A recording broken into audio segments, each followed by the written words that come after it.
அம்மாக்கு போயிடம்மா, நீ கேட்கவே கேட்க மாட்டேன். அம்மா சம்பளம் வந்துச்சா இல்லையான்னு கேட்கவே இல்லையா. உங்க அம்மா கூட எதிர்பார்த்துட்டே இருப்பாங்களா இல்லையா? ஓனர் போட்டாங்க. அதே போல ஒரு மனுஷன் எஜமானனுடைய கைகளை வேலைக்காரன் பார்த்தது போல, எஜமானுடைய கைகளை வேலைக்காட்சி பார்த்தது போல என் கண்கள் உம்முடைய கரங்களை பார்க்குதாண்டவரே. அதே ராஜா சொல்றார், இந்த வானம் பூமி சிருஷ்டித்த அந்த தேவனிடத்திலிருந்து என் ஒத்தாசை வருகிறது. ஆமென்.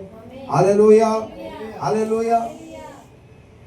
ನಿನ್ನ ತಂದೆ ತಾಯಿ ನಿನಗೆ ಈಸ್ಕೊಟ್ಟಿರ್ತಾರೆ ಫೋನು, ಗಾಡಿ, ಎಲ್ಲವೂ, ಲ್ಯಾಪ್ಟಾಪ್ ಇಟ್ಕೊಂಡು ಒಪ್ಕೊಳ್ಳೋದಲ್ಲ ಫ್ರೆಂಡ್ಸ್ನ ಹತ್ರ.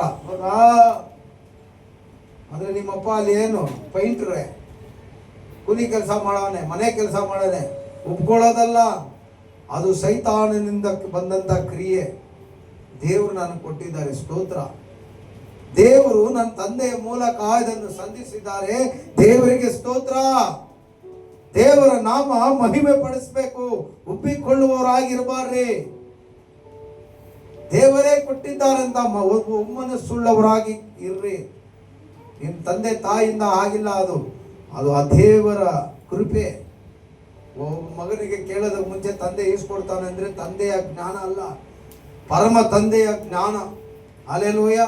ಆ ತಂದೆ ಹೇಳಿರ್ತಾನೆ, ನಿನ್ನ ಮಗನಿಗೆ ಇದು ಇಸ್ಕೊಡು, ನಿನ್ನ ಮಗಳಿಗೆ ಇದು ಕೊಡು, ನಿನ್ನ ಮಗಳಿಗೆ ಅದು ಮಾಡು. ಹಲ್ಲೇಲೂಯಾ. Praise the Lord. ಯಾವತ್ತನ್ನ ದೇವರಿಗೆ ಸ್ತೋತ್ರ ಮಾಡಿದ್ದೀರಾ? ಮಕ್ಕಳಿಗೆ ಹೇಳ್ತಾ ಇದ್ದೀನಿ, ಯಾವತ್ತನ್ನ ದೇವರಿಗೆ ಸ್ತೋತ್ರ ಮಾಡಿದ್ದೀರಾ? ದೊಡ್ಡವ್ರಿಗೆ ಹೇಳ್ತಾ ಇದ್ದೀನಿ, ಸಂಬಳ ಕೈಗೆ ಬಂದಿದ ತಕ್ಷಣ ದೇವರಿಗೆ ಸ್ತೋತ್ರ ಮಾಡಿದ್ದೀರಾ? ಅಕೌಂಟ್ಗೆ ಸಂಬಳ ಹಾಕಿದ ತಕ್ಷಣ ದೇವರೇ ನಿನಗೆ ಸ್ತೋತ್ರ ಅಂತ ಸ್ತೋತ್ರ ಮಾಡಿದ್ದೀರಾ? ಯೋಚನೆ ಮಾಡಿದ್ದೀರಾ? ಫಸ್ಟ್ ದೇವರಿಗೆ ಇದರಿಂದ ಕಾಣಿಕೆ ತೆಗೆದಿಟ್ಬೇಕು ಅಂತ ಯೋಚನೆ ಮಾಡಿದ್ದೀರಾ?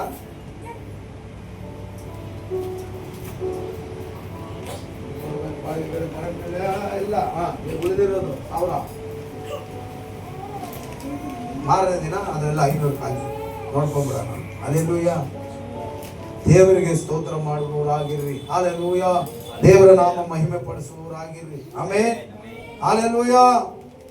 ಆದ್ರಿಂದ ನೀವು ಅಹಂಭಾವದಿಂದ ಹೊಗಳಿಕೊಳ್ಳುತ್ತೀರಿ. ಅಂತ ಹೊಗಳಿಕೆ ಎಲ್ಲ ಏನಾಗಿದೆ? 16ರಲ್ಲಿ ಹೀಗೆ ಹೇಳದೆ, ನೀವು ಅಹಂಭಾವದಿಂದ ಹೊಗಳಿಕೊಳ್ಳುತ್ತೀರಿ, ಅಂತ ಹೊಗಳಿಕೆ ಎಲ್ಲ ಕೆಟ್ಟದಾಗಿರುತ್ತೆ. ದೇವರ ಮುಂದೆ, ದೇವರ ಕಣ್ಣಿನ ಮುಂದೆ, ದೇವರ ಸಮ್ಮುಖಕ್ಕೆ ಮುಂದೆ ಅದೆಲ್ಲ ಏನಾಗಿರುತ್ತಂತೆ? ಕೆಟ್ಟದಾಗಿರುತ್ತೆ ಅಂತ ವಾಕ್ಯ ಹೇಳುತ್ತೆ. ಹಲ್ಲೇಲೂಯಾ. Praise the Lord. ಪಾಪದಿಂದ ಕೆಟ್ಟತನವನ್ನು ಮಾಡುವುದು ಮತ್ತು ಒಳ್ಳೆಯ ಕಾರ್ಯಗಳನ್ನು ಮಾಡದೆ ಬಿಡುವುದು ಏನಾಗಿರುತ್ತೆ? ಪಾಪದಿಂದ ಕೆಟ್ಟತನವನ್ನು ಮಾಡುವುದು ಮತ್ತು ಒಳ್ಳೆಯ ಕಾರ್ಯಗಳನ್ನು ಮಾಡದೆ ಬಿಡುವುದು ಪಾಪವಾಗಿದೆ ಅಂತ ತಿಳಿದುಕೊಳ್ಬೇಕು ನಾವು. Hallelujah, hallelujah. ಒಳ್ಳೇದು ಮಾಡದಿರಾ ನಾವು ಏನಾಗಬಾರ್ದು? ಪಾಪಿಗಳಾಗಿರಬಾರ್ದು. ಹಲ್ಲೇಲೂಯಾ. ನಾವು ಗಮನಿಸ್ತೇವೆ. ಒಂದು ವಾಕ್ಯ ಓದೋಣ. ಮತ್ತೆ 1 ಸಾಮುವೇಲ್ 12ನೇ ಅಧ್ಯಾಯ, 1 ಸಾಮುವೇಲ್ 12.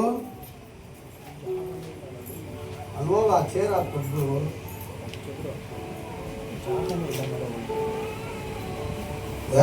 ಗ್ರೇಸ್. 1 ಸಾಮುವೇಲ್ 12ನೇ ಅಧ್ಯಾಯ, ಅದರಲ್ಲಿ 23ನೇ ವಾಕ್ಯವನ್ನು ನಾವು ಗಮನಿಸುವಾಗ ಅಲ್ಲಿ ಏನ್ ಹೇಳುತ್ತೆ? ನಾನಾದರೂ ನಿಮಗೋಸ್ಕರವಾಗಿ ಯೆಹೋವನನ್ನು ಪ್ರಾರ್ಥಿಸುತ್ತಾ ಆತನ ಉತ್ತಮ ನಿರ್ಮಾರ್ಗವನ್ನು ನಿಮಗೆ ತೋರಿಸಿಕೊಡುವುದನ್ನು ಬಿಡುವುದೇ ಇಲ್ಲ. ಹಲ್ಲೇಲೂಯಾ. ಇಲ್ಲಿ ಈ ಸಾಮುವೇಲನ ಪುಸ್ತಕದಲ್ಲಿ ನಾವು ಗಮನಿಸುವಾಗ ಇಲ್ಲಿ ಏನ್ ಹೇಳಲ್ಪಡುತ್ತೆ ಅಂದ್ರೆ, ಅವನೊಬ್ಬ ಸಾಮುವೇಲು ಅನ್ನಾಳಿಗೆ ಹುಟ್ಟಿದಂತ ಮಗ.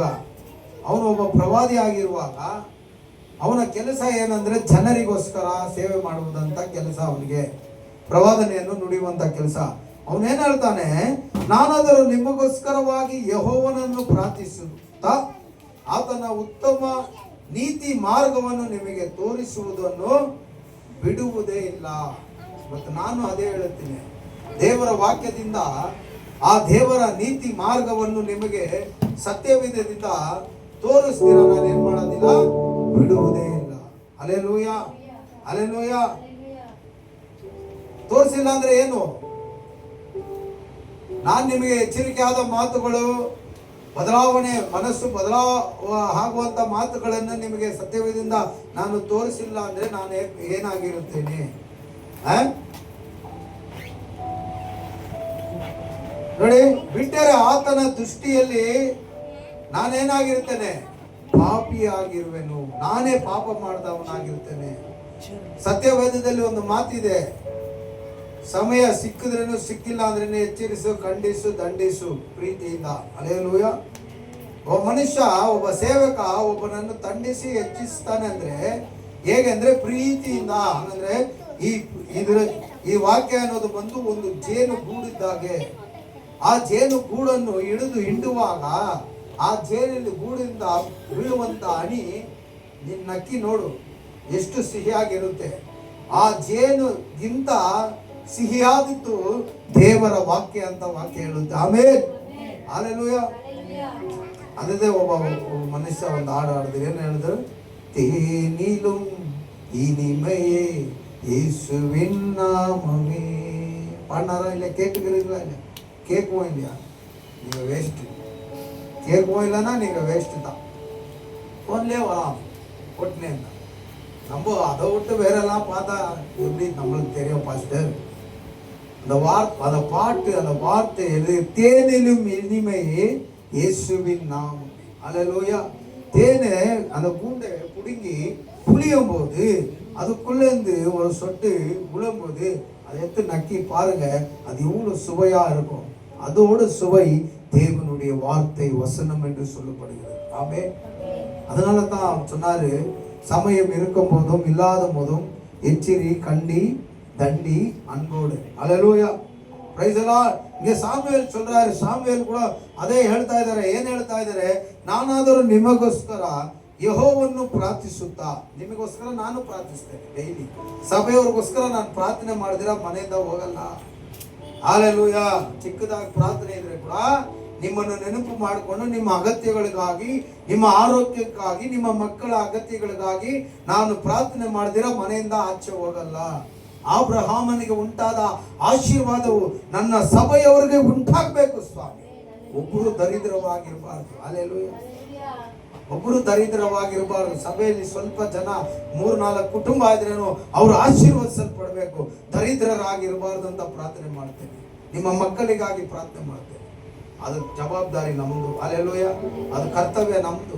ಅದೇ ರೀತಿ ಆಗಿನ ಕಾಲದಲ್ಲಿ ಸಾಮುವೇಲನ ಕರ್ತವ್ಯ ಹೇಗಿತ್ತಂದ್ರೆ, ಜನರಿಗಾಗಿ ಆತನು ಪ್ರಾರ್ಥಿಸುತ್ತಾ ಉತ್ತಮ ನೀತಿ ಮಾರ್ಗವನ್ನು ಅವರಿಗೆ ತೋರಿಸಿಕೊಡುವುದನ್ನು ಅವನು ಬಿಡಲೇ ಇಲ್ಲ. ಬಿಟ್ಟರೆ ದೇವರ ದೃಷ್ಟಿಯಲ್ಲಿ ಅವರು ಪಾಪಿಯಾಗಿರ್ತಾರೆ. ಹಲ್ಲೆಲೂಯಾ.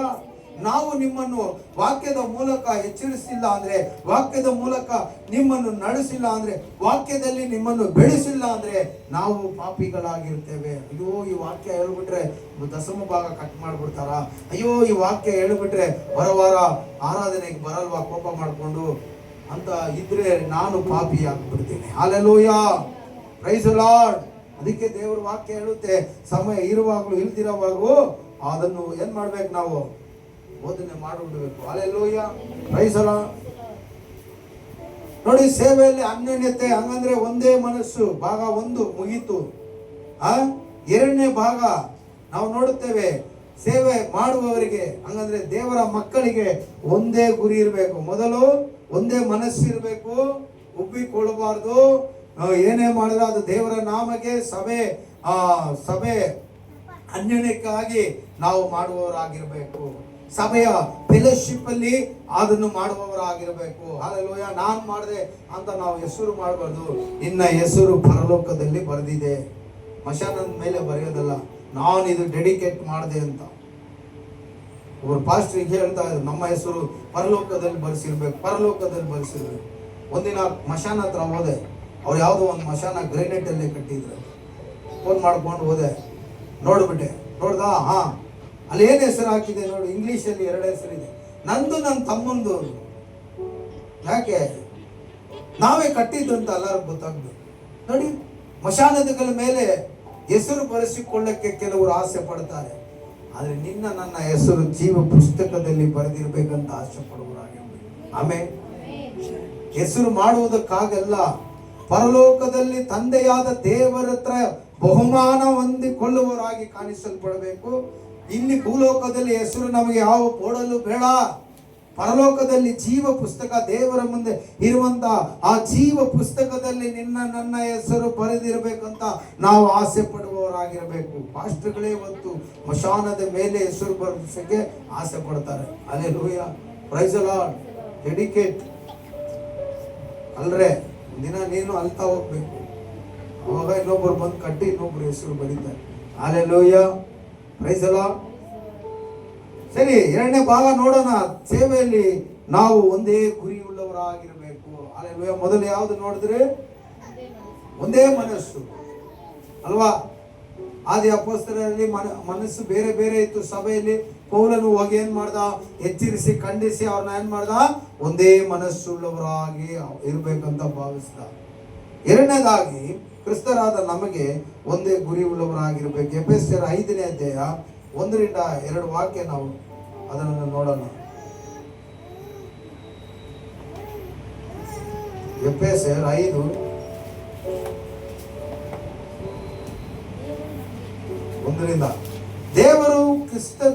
ದೇವರು ನಿಮಗೆ ಕ್ರಿಸ್ತನಲ್ಲಿ ಕ್ಷಮಿಸಿದ್ದಾನಲ್ಲ. ಯಜನ ಯೇಸು ನಮ್ಮ ಪಾಪಗಳನ್ನು ಕ್ಷಮಿಸಿದ್ದಾರೆ ಅಂತ ನಂಬ್ತೀರಾ? ಕೆಲವರು ಮಾತ್ರ ನಂಬ್ತಾ ಇದ್ರ, ಕೆಲವರು ಮೌನವಾಗಿ ಇದ್ದೀರಾ. ಬಾಯಿ ಬಿಟ್ಟು ಹೇಳ್ರಿ. ಸ್ತೋತ್ರ. ದೇವರು ನಿಮಗೆ ಕ್ರಿಸ್ತನಲ್ಲಿ ಕ್ಷಮಿಸಿದ್ದಾನೆ. ಆದ್ರಿಂದ ದೇವರ ಪ್ರಿಯರಾದ ಮಕ್ಕಳಿಗೆ ತಕ್ಕ ಹಾಗೆ ಆತನನ್ನು ನಾವೇನಾಗಿರ್ಬೇಕು?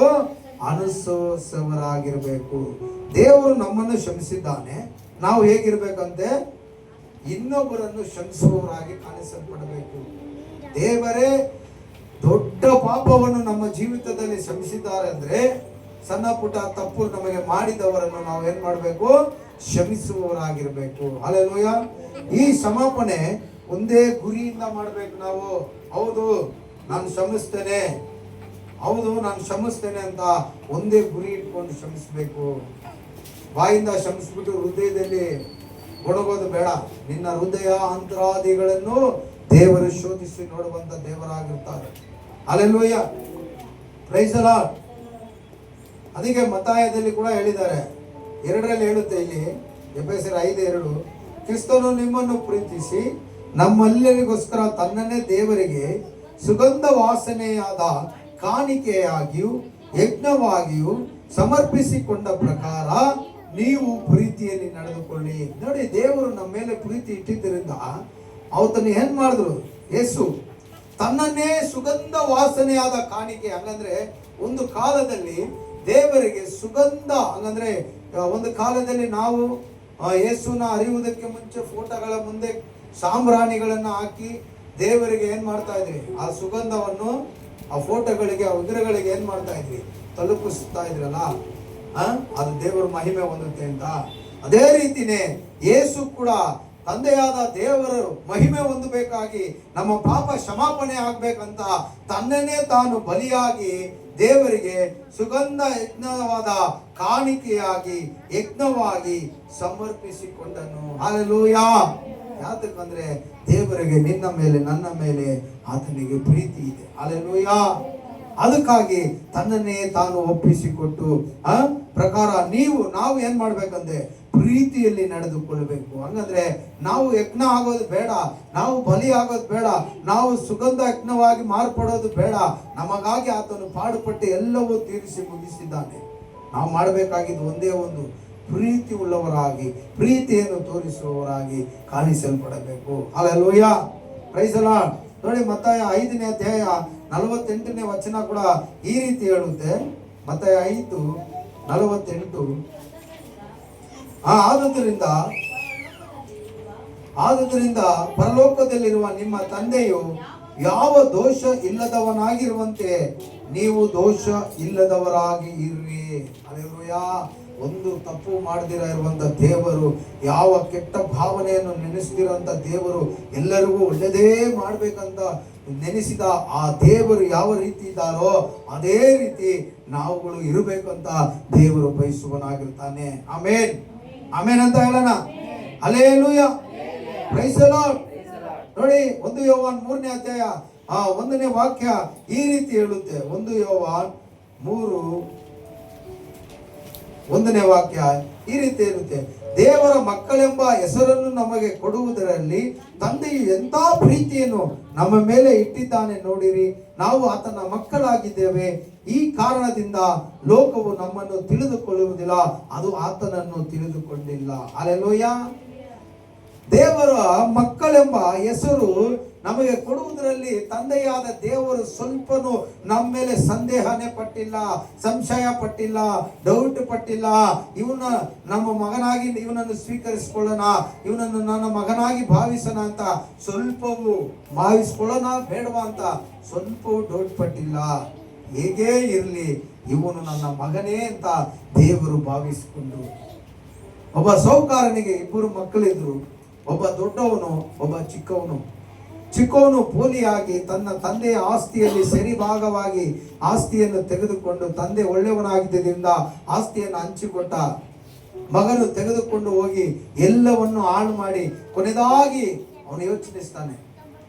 ಅವನು ಹೋಗುವಾಗ ದೊಡ್ಡ ಅಹಂಭಾವದಿಂದ, ಗರ್ವದಿಂದ ನನ್ನ ಹತ್ರ ಎಲ್ಲ ಇದೆ ಅಂತ ಒಂದು ಒಪ್ಪಿಕೊಂಡವನಾಗಿ ಹೋದ. ಅವನು ಇರುವವರೆಗೂ ಸ್ನೇಹಿತರು ತಿಂದ್ರು, ಎಲ್ಲ ಮಜಾ ಮಾಡಿದ್ರು. ಅವನ ಖಾಲಿ ಆದ ತಕ್ಷಣ ಅವನ್ನ ಬಿಟ್ಟು ಹೋದ್ರು, ತಿನ್ನಕ್ ಊಟ ಇಲ್ಲ. ಆದ್ರೆ ಅವನು ನೆನೆಸಿದ ಏನು ಗೊತ್ತಾ, ಅಲ್ಲಿ ಬಂದಂತ ದಾರಿಯನ್ನು ನೆನೆಸ್ದ. ಅಯ್ಯೋ, ನನ್ನ ತಂದೆ ಮನೆಯಲ್ಲಿ ಎಷ್ಟು ಒಳ್ಳೆ ಆಹಾರ ಇದೆ, ದಿನಕ್ಕೆ 3 ಸತಿ ಕೆಲಸದವರು ತಿಂತಾ ಇರ್ತಾರೆ, ನಾನು ಒಬ್ಬ ಕೆಲಸದವನಾಗಿ ಹೋಗಿ ಅಲ್ಲಿ ಸೇರಿಕೊಳ್ತೇನೆ. ಮಗನಾಗಿ ಅಲ್ಲ, ಮಗ ಅನ್ನುವಂತ ಹೆಸರಿಗೆ ಅವನು ಲಾಯ್ಕ್ ಇಲ್ದಿರ ಆಗ್ಬಿಡ್ತಂತ ಅವನೇ ತಿಳ್ಕೊಂಬಿಟ್ಟ. ಮಗನಾಗಿ ಹೋಗಕ್ಕೆ ನಾನು ಲಾಯ್ಕ್ ಇಲ್ಲ, ಒಬ್ಬ ಕೆಲಸದವನಾಗಿ ನಾನು ಅಲ್ಲಿ ಹೋಗಿ ಸೇರ್ಕೊಂಡು 3 ಹೊತ್ತು ಊಟ ಮಾಡಬೇಕು ಅಂತ ಅವನು ಬಂದಂತ ದಾರಿಯನ್ನು ನೆನೆಸಿ ಹಿಂದೆ ಹೋದ.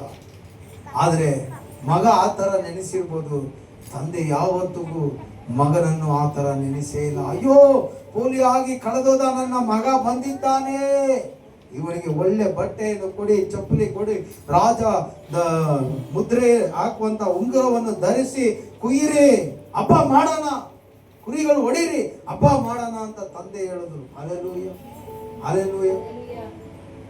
ಉಬ್ಬಿದವನಾದ ಹೋದವನು ಎಲ್ಲ ಬಿಟ್ಟು ತನ್ನನ್ನು ತಗ್ಗಿಸಿಕೊಂಡು ಅವನು ವಾಪಸ್ ಬಂದ. ನಾನು ಏನು ಇಲ್ಲ ಅಂತ ವಾಪಸ್ ಬಂದವನನ್ನು ದೇವರು ಏನ್ ಮಾಡಿದ್ರು? ಏನ್ರಿ ಮಾಡಿದ್ರು? ಕೊಡ್ಲಂಗ ಏನ್ ಮಾಡಿದ್ರು? ಹೆಚ್ಚಿಸಿದ್ರು. ತನ್ನನ್ನು ತಗ್ಗಿಸಿಕೊಳ್ಳುವವರನ್ನು ದೇವರು ಹೆಚ್ಚಿಸುವ ದೇವರಾಗಿರ್ತಾರೆ. ಆಮೇಲೆ ಹೆಚ್ಚಿಸಿಕೊಳ್ಳುವವರನ್ನು ದೇವರು ತಗ್ಗಿಸಿ ಬಿಡ್ತಾನೆ. ಹಿಂದೆ ಇರೋರನ್ನು ಮುಂದೆ ಇಡ್ತಾನೆ, ಮುಂದೆ ಇರೋರನ್ನ ಹಿಂದೆ ಇಡ್ತಾನೆ. ದೇವರಿಗೆ ಜ್ಞಾನ ಉಪಯೋಗಿಸುವುದಾದರೆ ನಿನ್ನ ಇನ್ನ ಜ್ಞಾನವಂತನಾಗಿ ದೇವರು ಮಾಡ್ತಾನೆ.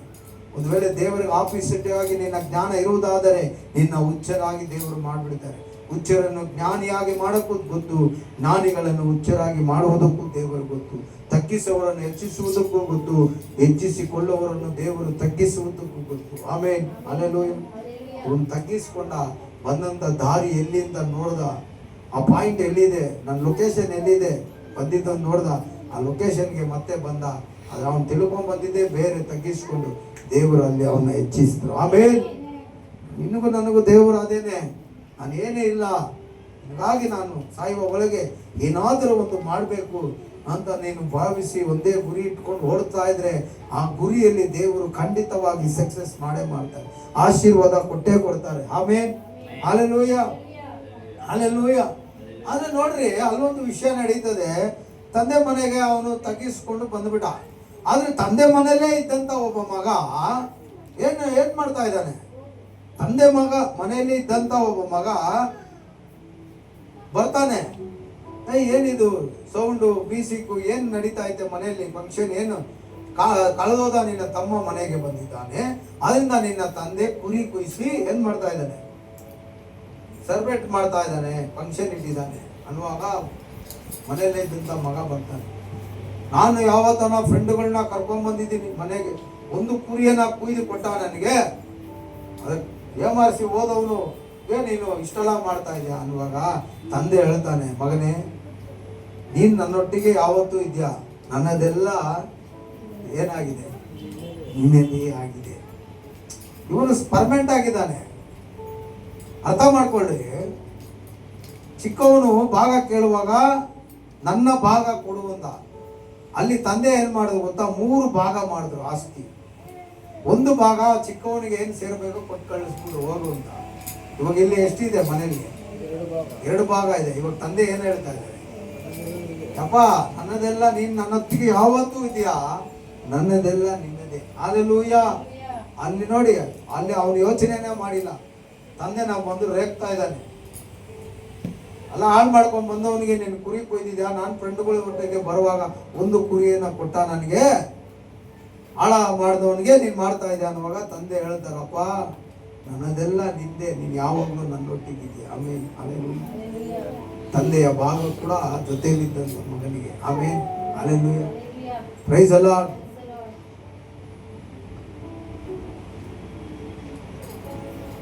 ಆದ್ದರಿಂದ ಈ ವಾಕ್ಯದ ಪ್ರಕಾರ ದೇವರು ಮಕ್ಕಳೆಂಬ ಹೆಸರನ್ನು ನಮಗೆ ಕೊಡುವುದರಲ್ಲಿ ತಂದೆಯು ಎಂಥ ಪ್ರೀತಿಯನ್ನು ನಮ್ಮ ಮೇಲೆ ಇಟ್ಟಿದ್ದಾನೆ ನೋಡಿರಿ. ನಮ್ಮ ಒಳ್ಳೆಯ ಯೋಗ್ಯತೆ, நான் ஒரு பர்ஃபெக்ட், நான் ஒரு நீ நல்ல ரொம்ப நல்ல மனுஷன், நீங்க ஒரு ரொம்ப நல்லவங்க பார்த்தா ஆண்டவர் இன்னைக்கு பிள்ளைகளாக அதிகாரத்தின் உரிமை தந்திருக்கிறார். அவர் அன்பை வச்சார். நம்ம யோகியத்தைக்கு எல்லாம் பார்க்கல, நம்ம பிஸ்டேஜ் எல்லாம் பார்க்கல, நம்ம எப்படாப்பட்ட நமக்குள்ள என்னது போலிக் பேஷனா, என்ன பேஷன் அதெல்லாம் இருக்குதுன்னு ஆண்டவர் பார்க்கல. நம்ம எப்படி இருந்தோமோ அப்படியே ஆண்டவர் நம்மளை நேசிச்சார். அல்லேலூயா. ಆಮೇಲೆ ಸೊಲ್ಲೋಮ. ಸಮಯ ಹೋಗ್ತಾ ಇದೆ. ಸರಿ, ಈ ವಾಕ್ಯಗಳು ಮಾತ್ರ ನಾನು ಮುಗಿಸ್ತೇನೆ. ಗಲಾತ್ಯರು 22:20 ಓದಿ. ಗಲಾತ್ಯರು 2:20.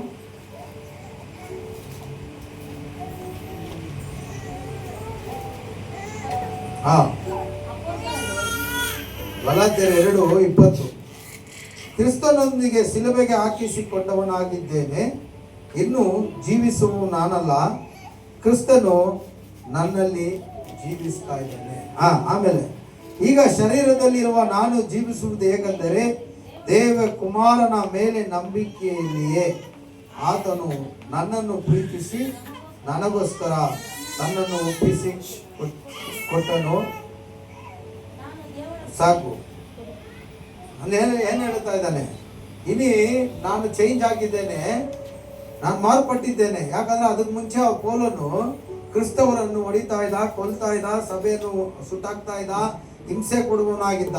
ಯಾವತ್ತು ದೇವರು ಅವನನ್ನು ಕರೆದ್ರು, ದೇವರು ಅವನ ಕರೆಯುವಿಕೆಗೆ ಅವನ ಕಿವಿ ಕೊಟ್ಟನೋ, ಆವತ್ತಿಂದ ಅವನು ಹೇಳಿದ ಮಾತು ಏನ್ ಗೊತ್ತಾ, ಜೀವಿಸ್ತಾ ಇರೋದು ಪೌಲನಲ್ಲ, ಈ ಪೌಲನ ಒಳಗೆ ಯೇಸುವೇ ಜೀವಿಸ್ತಾ ಇದ್ದಾರೆ. ಹಂಗಂದ್ರೆ ಯೇಸುವಿನ ಸ್ವಭಾವ, ಯೇಸುವಿನ ಪ್ರೀತಿ, ಯೇಸು ಹೇಗೆ ಮನುಷ್ಯನನ್ನು ಪ್ರೀತಿ ಮಾಡಿದ್ರು, ಯೇಸು ಹೇಗೆ ಮನುಷ್ಯನೊಟ್ಟಿಗೆ ಐಕ್ಯವಾಗಿದ್ರು, ಮನುಷ್ಯನ ಮೇಲೆ ಆತನ ಯೋಚನೆ ಏನಿತ್ತು, ಅದೆಲ್ಲ ಈಗ ನನಗಿದೆ.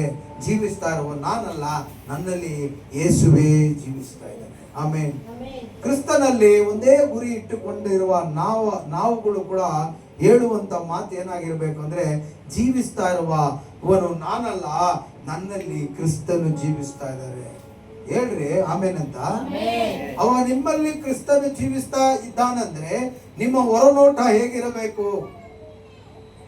ಹೊರನೋಟ ಅಂದ್ರೆ ನಿಮಗೆ ಆಚೆ ನಿಮಗೆ ಕಾಣಿಸುವಂತ ವಿಷಯ, ಮಾತಾಡುವಂತ ವಿಷಯ, ನೀವು ನಡ್ಕೊಳ್ಳುವಂತ ವಿಷಯ ಹೇಗಿರ್ಬೇಕಂದ್ರೆ ಕ್ರಿಸ್ತನಿಗೆ ಮಾದರಿಯಾಗಿರ್ಬೇಕು. ಆಮೇಲೆ ಒಬ್ಬರು ಪಾಸ್ಟರ್ ಗೊತ್ತು ನನಗೆ, ಒಬ್ಬರು ಹೊಸ ಜನ ಸಿಕ್ಬಿಟ್ರೆ ಅವ್ರ ಮುಂದೆ, ಸಿಸ್ಟರ್ ಇಲ್ಲೇ ಅಮ್ಮ ಹಂಗೆ ಅಮ್ಮ ಹೇಗಾದ್ರೂ ಮಾಡಿ ಅವ್ರನ್ನ ಸಭೆ ಕರ್ಕೊಂಡೋಗಿ, ಆ ತರ ನನಗೆ ಬರ್ತಾ ಇಲ್ಲ. ಆಕ್ಟಿಂಗ್ ಮಾಡಬಾರ್ದು. ನಾನು ಹೇಳ್ತಾ ಇರೋದು ಆಕ್ಟಿಂಗ್ ಮಾಡಬೇಡ್ರಿ, ಕ್ರಿಸ್ತನ ಭಾವನೆಯನ್ನು ತೋರಿಸಿರಿ. ಇನ್ನು ಪೌಲನು ಹೇಳ್ತಾನೆ, ಇನ್ನು ಜೀವಿಸುವ ನಾನಲ್ಲ, ನನ್ನಲ್ಲಿ ಕ್ರಿಸ್ತನೇ ಜೀವಿಸ್ತಾ. ಕ್ರಿಸ್ತನು ಮನುಷ್ಯರಿಗಾಗಿ ಏನ್ ಮಾಡ್ದ? ಪ್ರೀತಿ ಇಟ್ಟ. ಆ ಪ್ರೀತಿಗಾಗಿ ತನ್ನನ್ನೇ ಅರ್ಪಿಸಿಕೊಟ್ಟ, ಎಲ್ಲವೂ ತ್ಯಾಗ ಅಂತ ಎಣಿಸಿದ. ಆವಾಗ ಒಬ್ಬ ಆತ್ಮವನ್ನು ನಾವು ಆದಾಯ ಮಾಡುವುದಾದರೆ, ಒಬ್ಬ ಮನುಷ್ಯನನ್ನು ರಕ್ಷಣೆಗೆ ತರಬೇಕಾದರೆ ನಾವು ಒಂದು ಗುರಿ ಇಟ್ಟಿದ್ರೆ ನಮ್ಮ ಭಾವನೆಗಳು, ಹೊರಭಾವನೆಗಳು ಬದಲಾವಣೆ ಆಗಬೇಕು. ಇವೆಲ್ಲ ನಮ್ಮ ಮನೆಯಲ್ಲೇ ಜಗಳ ಕೂಡ ನಡೆದ್ಬಿಡ್ಬೋದು ಸೈತಾನ ಕ್ರಿಯೆಯಿಂದ. ಎಷ್ಟು ಮಟ್ಟಿಗೆ ನಮ್ಮ ಸೌಂಡ್ ಆಚೆ ಹೋಗ್ಬಾರ್ದು, ಎಷ್ಟು ಮಟ್ಟಿಗೆ 4 ಜನ ನೋಡ್ಬಿಡ್ಬಾರ್ದು, ಅಷ್ಟು ಅವಾಯ್ಡ್ ಮಾಡಿ ಜಗಳ ಮಾಡಬೇಕು. ಉದ್ರಾಡ್ಕೊಳ್ರಿ, ಹೊಡೀರಿ, ನೀನು ಹೊಡಿ, ನೀನು ಹೊಡಿ, ನೀನು ಗೊತ್ತಾಗ್ಬಾರ್ದು. ಹಲ್ಲೆಲೂಯ. ಗೊತ್ತಾಗ್ಬಿಟ್ರೆ ಏನಾಗುತ್ತೆ ಗೊತ್ತಾ, ಇವ್ರುಗಳೇ ಸರಿ ಇಲ್ಲ. ಇನ್ನು நம்ம போய் என்னத்த பண்ண போறோம் அந்த சர்ச்சில் இல்லப்பா, நம்மளுக்கு சூடு சொன்ன எல்லாம் நம்ம காரம் உப்பு போட்டு நல்லா சாப்பிட்றவங்க தான் எல்லாமே இருக்கும். ஹல்லேலூயா. ஆனால் சாட்சி எழுந்து போயிடும். அதனால பவுல் சொல்றான், நான் ஃபர்ஸ்ட் அப்படி இருந்தேன், ஆனால் இப்போ வாழ்றது பவுல். நான் சவுல் அல்ல. பவுல்னா மிருது அப்படின்னா சாப்பிட்டு, சவுலனா கடினம், முள்ளு மாதிரி குத்துனா நோவும். ஆனா பவுல்ன்றது பஞ்சு மேல படுத்தது போல. அவன் சொல்றான், நான் அன்னைக்கு அப்ப இருந்தது போல இல்ல, இப்ப நானா வாழ்ந்தேன் இல்ல, எனக்குள்ள கிறிஸ்து வாழ்றார். அப்படின்னா அந்த கேரக்டர் எனக்குள்ள இருக்கிறது. கிறிஸ்துவின் கேரக்டர் எது? மனுஷனை நேசிக்கணும், அன்பா பேசணும். அல்லேலூயா, பிரைஸ் தி லார்ட். அதுதான் நான் எனக்குள்ள வாழ்ந்துன்னு இருக்குது. இனி வாழ்றது நான் அல்ல, ಕ್ರಿಸ್ತನ ನನ್ನಲ್ಲಿ ಜೀವಿಸ್ತಾನೆ. ಈಗ ಶರೀರದಲ್ಲಿರುವ ನಾನು ಜೀವಿಸುವುದು ಹೇಗೆಂದರೆ ದೇವರ ಕುಮಾರನ ಮೇಲೆ ನಂಬಿಕೆಯಿಂದಲೇ. ಹಲ್ಲೆಲೂಯಾ. ಒಬ್ಬ ಮನುಷ್ಯ ಬದುಕುವುದು ನಂಬಿಕೆಯಿಂದಲೇ, ನೀತಿವಂತನು ಬದುಕುವುದು ನಂಬಿಕೆಯಿಂದಲೇ. ಆ ನಂಬಿಕೆಯನ್ನು ಹುಟ್ಟಿಸುವುದು, ಪೂರೈಸುವುದು ದೇವರು ಮಾತ್ರನೇ. ಆಮೆನ್. ಹಲ್ಲೆಲೂಯಾ. ದೇವರು ನಿಮ್ಮನ್ನು ಆಶೀರ್ವಾದ ಮಾಡಲಿ. ಅದರಿಂದ ಇಲ್ಲಿ 3 ಕಾರ್ಯ ಹೇಳಕ್ಕಾಗಿಲ್ಲ, ಇರಲಿ, ಅದು ಮತ್ತೆ ನಾವು ನೋಡ್ಕೊಳ್ಳೋಣ. ದೇವರು ನಿಮ್ಮನ್ನು ಆಶೀರ್ವಾದ ಮಾಡಲಿ. ಸೇವೆಯಲ್ಲಿ ನಮಗೆ ಒಬ್ಬನಸು, ಒಂದೇ ಗುರಿ ಇಟ್ಟುಕೊಳ್ಳುವವರಾಗಿರಬೇಕು. ಒಪ್ಪಿಕೊಳ್ಳುವವರಾಗಿ ನಾವಿರದೆ ನಮ್ಮನ್ನು ತಗ್ಗಿಸಿಕೊಳ್ಳುವವರಾಗಿ, ಏನೋ ಮಾಡಿದ್ರೇನೋ ಅದು ದೇವರ ಘನತೆಗಾಗಿ ನಾನು ಮಾಡ್ತಾ ಇದ್ದೀನಿ, ನಾನು ಏನೇ ಮಾಡಿದ್ರೇನೋ ಅದನ್ನು ನಾನು ಪ್ರೀತಿಯಿಂದ ಮಾಡ್ತಾ ಇದ್ದೇನೆ ಅಂತ ಊಹಿಸಬೇಕು. ಎರಡನೇದು ಒಂದೇ ಗುರಿ ಅನ್ನುವಂಥ ವಿಷಯ. ಯೇಸು ಇಡೀ ಜಗತ್ತಿಗಾಗಿ ಆತನು ಒಂದೇ ಗುರಿ ಇಟ್ಟು ತನ್ನ ಪ್ರಾಣವನ್ನೇ ಕೊಟ್ಬಿಟ್ಟ. ಆ ಗುರಿ ನಮ್ಮಲ್ಲಿ ಬರಬೇಕು. ಹಲ್ಲೆಲೂಯಾ. ನಾವೇನೇ ಮಾಡಿದ್ರು ಒಂದೇ ರೀತಿಯಲ್ಲಿ ನಾವು ಸೇವೆ ಮಾಡುವವರಾಗಿರಬೇಕು, ದೇವರ ಮಕ್ಕಳಾದ ನಾವು. ಹಲ್ಲೆಲೂಯಾ. ಅದಕ್ಕಾಗಿ ನಾವು ಭೂಮಿಯಲ್ಲಿ ಹೆಸರು ಬರೆಸಿಕೊಳ್ಳುವುದಕ್ಕಾಗಿ, ಹೆಸರು ಮಾಡುವುದಕ್ಕಾಗಿ ಅಲ್ಲ, ದೇವರ ರಾಜ್ಯದಲ್ಲಿ ನಾವು ಹೆಸರು ಮಾಡುವವರಾಗಿರಬೇಕು. ಆಮೆನ್. ಹಲ್ಲೆಲೂಯಾ. ದೇವರು ನಿಮ್ಮನ್ನು ಆಶೀರ್ವಾದ ಮಾಡಲಿ. ಸಮಯದಲ್ಲಿ ಎಲ್ಲ ಎದ್ದು ನಿಂತ್ಕೊಳ್ಳೋಣ. ಎದ್ದು ನಿಂತ್ಕೊಂಡು